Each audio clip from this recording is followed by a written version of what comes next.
part of the preparation of the team for the 2025 South Asian Games in Taiwan? Correct. The timeline that we are preparing for the team is, of course, starting next month. Once the Spiker Store tournament is completed, then the team will start. Of course, it's a big pool of players that we need to select. Coach Sergio Dare, Coach Dante, and Coach Oji, to select the best players for this World Championship. And then up to the SEA Games, kasi September yung World Championship next year, and then November naman yung SEA Games sa Thailand next year. So we have 1 year and a half, and part of the agreement is for FIVB to bring our team to more competitions. As you know, we have improved our ranking from 117 last year to 56 in the world now. So hopefully we can be number 32 or number 20 plus next year in the World Championship. Thank you so So since on the national team, and syempre yung mga fans natin, gusto natin may panalo naman ng Pilipinas, di ba? Although mahirap, how do you plan to really raise the level? Of course, it's very difficult. That doesn't happen overnight. But at least para umangat naman yung competitiveness ng ating national team. What are the plans, sir? We have put in place already the timeline for the national team competitions, training starting next month once the Spiker stuff is completed. So there's a full schedule until next year, until September. And then in September, we'll have the 1 year countdown. There's I don't want to announce it, but we'll finalize an important 1 year countdown tournament here with the 3 Japanese club team coming here to play with our men's national team. It's a 1 year countdown. Mm-hmm. So there's a lot of activities. Again, we're just finalizing it to prepare our team. At least, yung sinasabi ko nga, kung makaisang panalo, bakit hindi? For sure. It will really make our world ranking really go up immediately. But we will work hard. The teams here are not so easy. You can imagine world-class teams, Olympic champions here competing. But again, this is really an opportunity. Sabi ng Senator Alan, a big opportunity for our teams to really compete globally.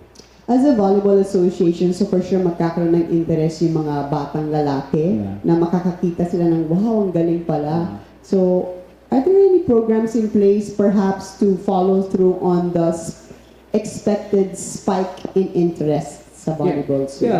I think PNVF's calendar of activities, now we're having the under 18. It's one of the important grassroots event that we have. So, this young players, they look forward to be one day a national team player. So this is part of our program, under 18, under 23 tournaments. Of course, we have our own Champions League na LGUs din. No? So, and again, yung sinasabi nga ni Senator Alan, the cooperation and to be united with Spiker Store, PBL, UAPNC, that makes the country really work as a community and for the success of this World Championship. So we are there really. We have to start from the grassroots to reach this pinnacle. Of course, during the BNL last year, there was the bid first for the Women's World Championship. That was the first intention. But as we go along several months, there was a lot of procedures and changes. As you know, there are also many countries bidding for the Women's World Championship. So there's a shift because of the market, of the economic impact. The men's BNL for the last 2 years was a big impact on the fans. And now I heard for the Women's World Championship, there's Thailand now, Vietnam, and Hong Kong, who are in the last 3 stages now.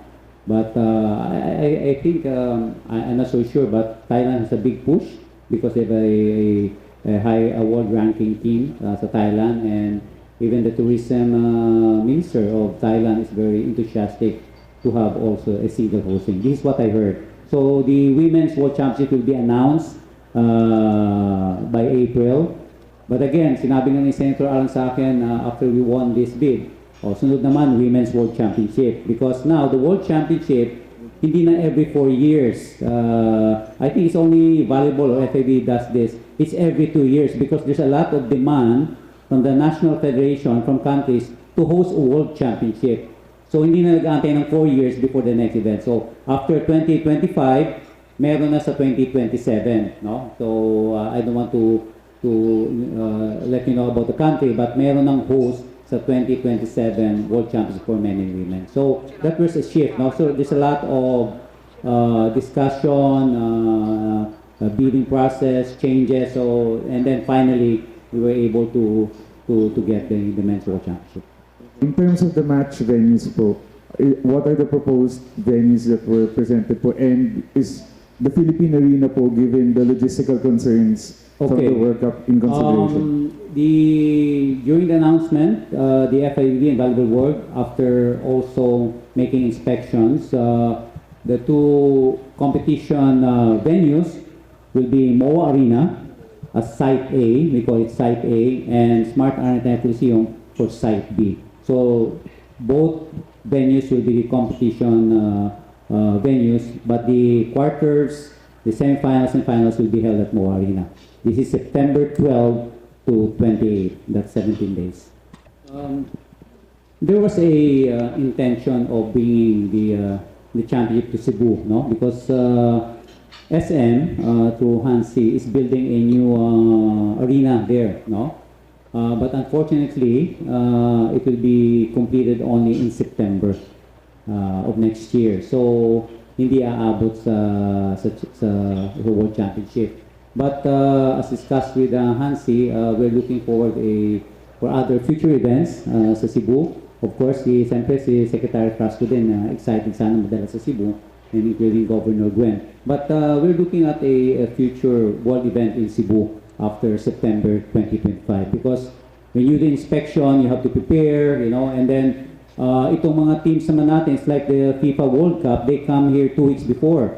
So part of the agreement of hosting this is that all the participating teams that will arrive earlier, there will be training camps in Cebu who would like to host, yung mayor ng Bacolod or governor ng Laguna. So these teams can be hosted by the mayors and governors, no? So this is part of the agreement that will be training camps before the World Championship. So ganun ang intention. But of course, we have to focus on the world standards of a competition venue, and MOA Arena and Smart Araneta are the selected venues for the World Championship. As I said, siyempre ongoing pa UAP, ongoing din yung Spiker Store, PBL. So after this commercial leagues and UAP and NCAA commence, then the coaches will be ready. Although we have already a pool already prepared by Coach Sergio, Coach Oji, and Coach Dante. So it's a matter of finalizing the number of players. Again, there's already a pool of 20-25 players to be selected. We're not having an intact team. Or I mean, we're going to be selecting new players. Yeah, of course, there's a pool, no? Kaya naman sinabi we have a pool of 20 because officially during the World Championship we have only 14 players. Yes. It's better to have 20-25 pool of players because from next month up to next year there are a lot of tournaments that we will participate. So there's really a lot of balance and selection. If there are players who will be injured, they can be replaced by the pool of players of 2025. So what is important is to have the announcement of the pool next month by the coaches. After all these tournaments are done, UAP, NCAA, Spikers, Surf, and PBL, so we will have the selection of the players. Will be given a fair chance for a tryout to the national team. Of course, we welcome, of course, yung mga players natin are playing abroad. Brian is playing in Taipei now. Mark is playing in Korea. No, of course, they are important players for the team. It's just a matter of fixing the schedule. Alam niyo naman, there's what we call a national team calendar. The national team calendar falls from May 1 to October 15. So dapat yan from May 1 to October 15, all the players, hindi lang sa Pilipinas, all around the world, will focus sa national team. So there should be no tournament locally, pwedeng local, pero all the national teams should focus in the national team from May 1 up to October 15. October 15 up to April 30 until next year, they can play in their club, but the national team has to focus on this. I think it's a matter of informing their club teams, like for Brian in Taipei and Mark in Korea, and maybe other future players who will play in other foreign leagues. So they have to follow strictly the international national team calendar. Follow-up, Sir Tats. Left behind na masyado yung men's volleyball sa kababaihan natin. Ano? Definitely, that is part of the calendar going to the provinces, sabi ng Senator Alan, and this is also part of the agreement with Signal, no, to promote our men's national team, of course, locally sa probinsya para mabigyan sila ng attention din, not only the women's volleyball. So this is part of the program that we are preparing.